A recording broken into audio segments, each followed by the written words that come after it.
वृद्धावस्था आने के पहले, मृत्यु अवस्था आने के पहले, चलो वृद्धावस्था का तो समय हमें पता है कि शरीर की वृद्धावस्था लगभग इतने वर्ष बाद आ जाएगी, लेकिन मृत्यु अवस्था तो 1 सेकंड के बाद भी आ सकती है। इसलिए हमारा ये जो वर्तमान समय चल रहा है, ये भगवदाकार वृत्ति से युक्त होना चाहिए।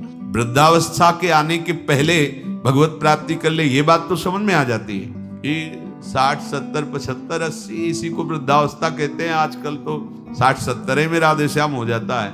अब तो जवाने नहीं समझ में आते कि जवान कौन है भाई, कैसे समझ में आएंगे जवान। 15-16 की अवस्था है, आप अभी सुने थे प्रश्न उत्तर में, एक ने कहा हमें बहुत निगेटिव विचार आते हैं।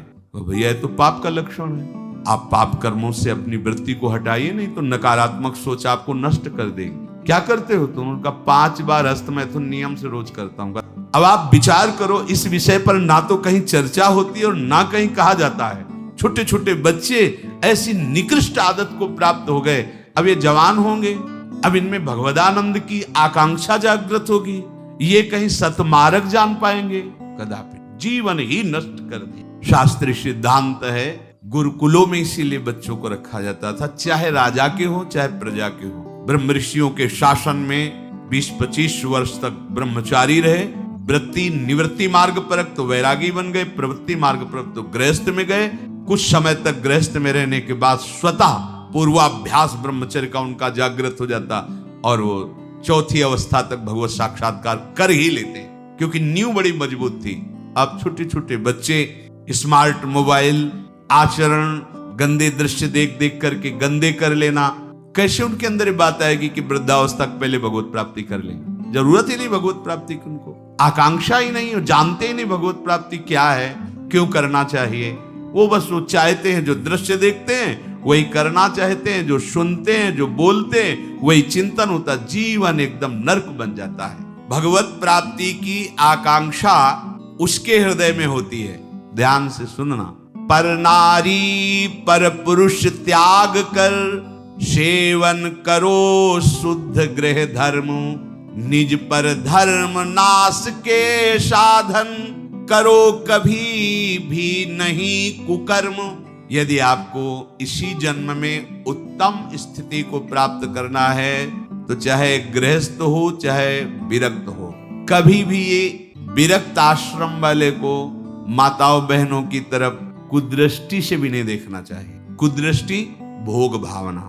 जननी सम जानहि पर नारी, धन पराय विस्ते विष भारी, जिन्हि राम तुम प्राण प्यारे, तिनके मन शुभ सदन तुम्हारे। मातृवत पवित्र भाव। अपने को तो श्री जी की सखिया है, जैसे ललिता, विशाखा, चंपक, चित्रा, तुम विद्या, रंग देवी, इंद्रलेखा और सखी सुदेवी, सकल यूथ हित सेवी। ऐसे ही चराचर की जितनी शरीर में भावना हम पवित्र कर पाएंगे उतने दोष हमारा नष्ट हो जाएगा। ये जितनी स्त्री शरीरधारी, ये सब मेरी प्यारी जी की लाडली सहचरिया है, इनके चरणों में प्रणाम। बस जो चाहे आपन कल्याणा, सुजस सुमत सुगत शुभ नाना, सो परनार लीलार गोसाई, तजौ चौथ के चंद की नाई। विरक्त उपासक को माताओं बहनों से आंख मिलाकर कभी बात नहीं करनी चाहिए। उनके मुख की तरफ आओ, उनके चरणों की तरफ देखो, चाहे बच्ची हो, चाहे यौवन अवस्था, चाहे वृद्धावस्था की हो। विरक्त साधक को कभी एकांत में माताओं बहनों से संभाषण नहीं करना चाहिए। बीच में किसी को डाल और दूसरा साधक को खड़ा हो नहीं, बाहर निकलो। बाहर अगर बात ही करनी है तो मैदान में करो खड़े होकर के। और क्या बात करनी है? हम भगवत प्राप्ति के मार्ग में चले, हमें क्या बात करनी? बहुत सावधान रहना चाहिए। गृहस्थ धर्म के उपासक को यदि ब्याह हो गया है तो अपनी पत्नी से वो भी धर्मानुकूल, पशुवत व्यवहार नहीं।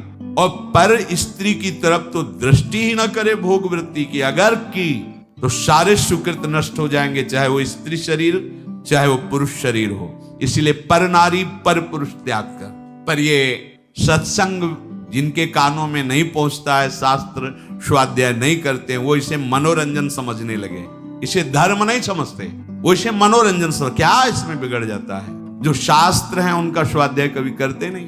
अब उनको जो समय मिलता है तो नौटंकी, नाटक, सिनेमा देखते हैं जिनमें यही सब की पुष्टता होती है, इसी की बाहुल्यता होती है, वही दृश्य देखते हैं। ना तो कभी भगवत प्रेमी महात्माओं की चरण रज में बैठ करके सत्संग सुना, ना शास्त्र स्वाध्याय किया, तो मनमानी आचरण बढ़ते रहते। कैसे भगवत प्राप्ति की बात आएगी कि जरा मरण मोक्षाय, अगर गृहस्थ धर्म में है तो शुद्ध कर्म करे, जो उसके शास्त्र अनुकूल वर्णन किए गए, वो भी सत्संग से ही पता चलेगा शुद्ध कर्म क्या है, अशुद्ध कर्म क्या है।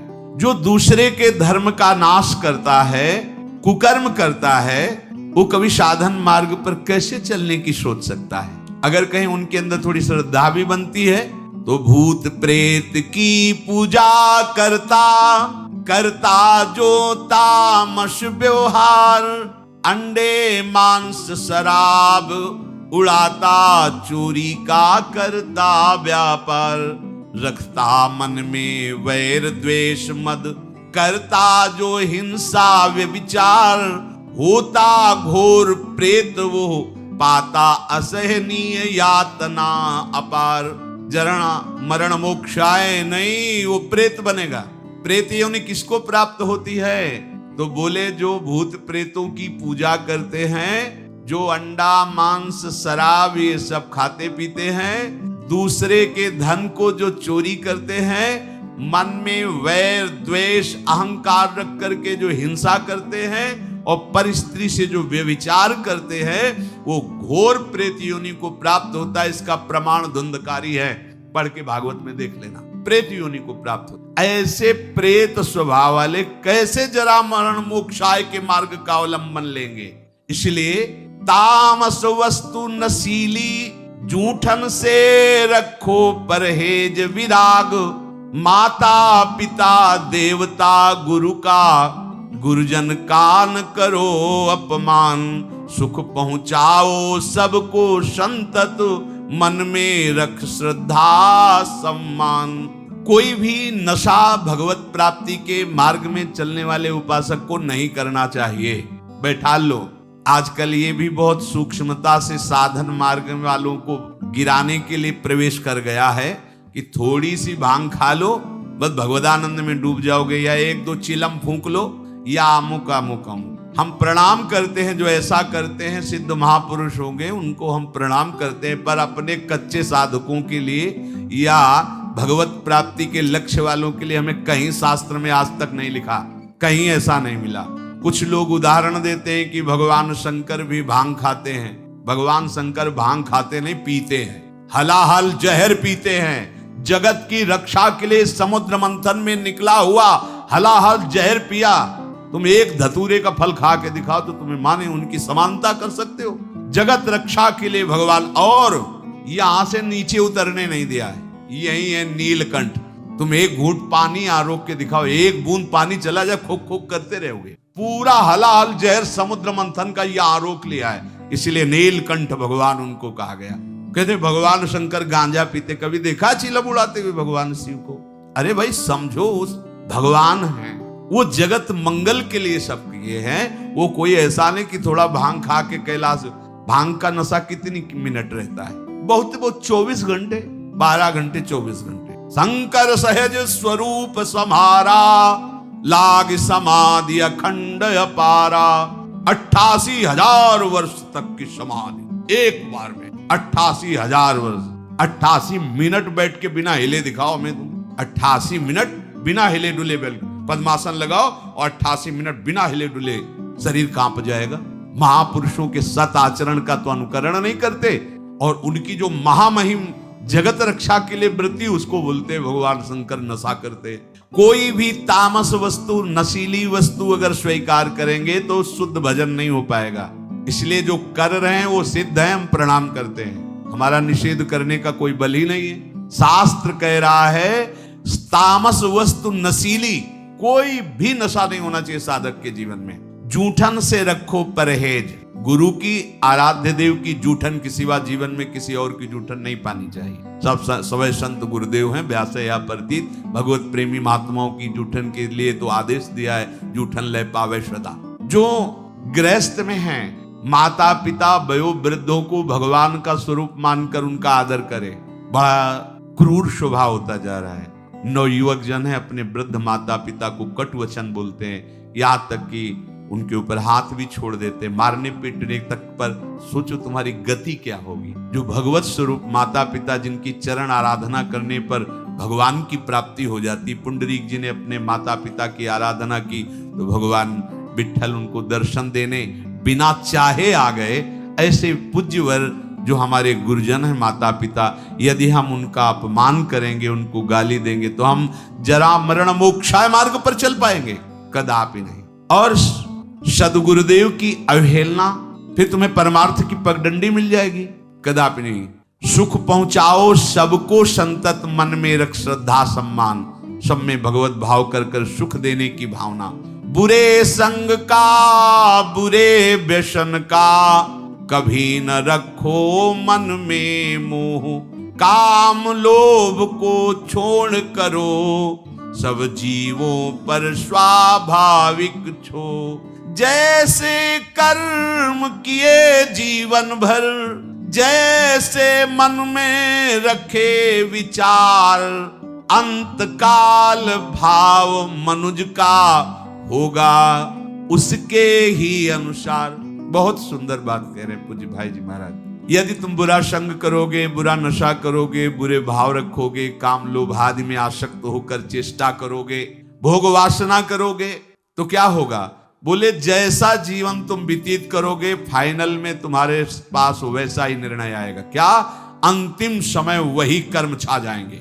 जो बुरे कर्म किए हैं वही छा जाएंगे। अगला जैसे जरा सी वृत्ति मृग में लगी तो मृगाकार वृत्ति होने के कारण अगला जन्म मृग का हो गया। अपने तो कितनी जगह ममता की हुई है, कितनी जगह। क्या होगा अंत समय में? जरा मरण मोक्षाय के मार्ग में चलने वाले उपासक को बहुत सावधान रहना चाहिए। अंत काल का भाव मनुज का होगा उसके अनुसार। जो जीवन में तुम कर रहे हो अंतिम में वही भाव तुम्हारे आएगा। यदि भजन कर रहे हो तो सदगति, और अगर बुरे आचरण संसार में फंसे हो तो दुर्गति।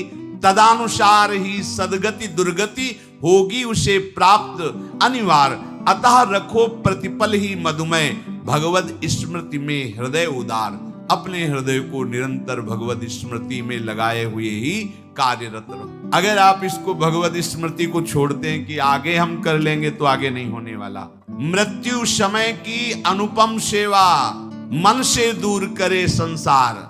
हमें मृत्यु बनानी, मृत्यु को महोत्सव बनाना है। हमारा आखिरी समय होना चाहिए। तो बोले इसके लिए क्या करो? संसार का चिंतन छोड़ना होगा। संसार का चिंतन छोड़ोगे तो तुम्हारी मृत्यु महोत्सव हो जाएगी। और इस पर कोई सोच नहीं रहा। सारी सोच आज की है, आज की। वर्तमान को भोगों में कैसे हम डुबोएं। आज हमें अच्छा खाने को मिले, खूब हंसी मजाक करने को मिले, मन के अनुसार भोग भोगने को मिले तो आज का दिन बढ़िया मंगल। कल क्या होगा देखा जाएगा। यह है मूढ़ता। उपासक क्या सोचता है? मेरा अंतिम समय बढ़िया जाए। क्या?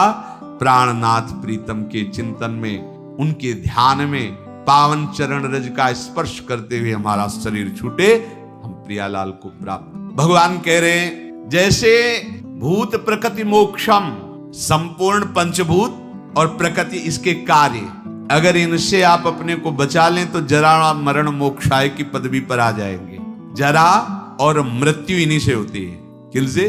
पंचभूत रचित शरीर और इनकी प्रकृति, इनकी क्रियाएं। बड़ा सूक्ष्म विषय है।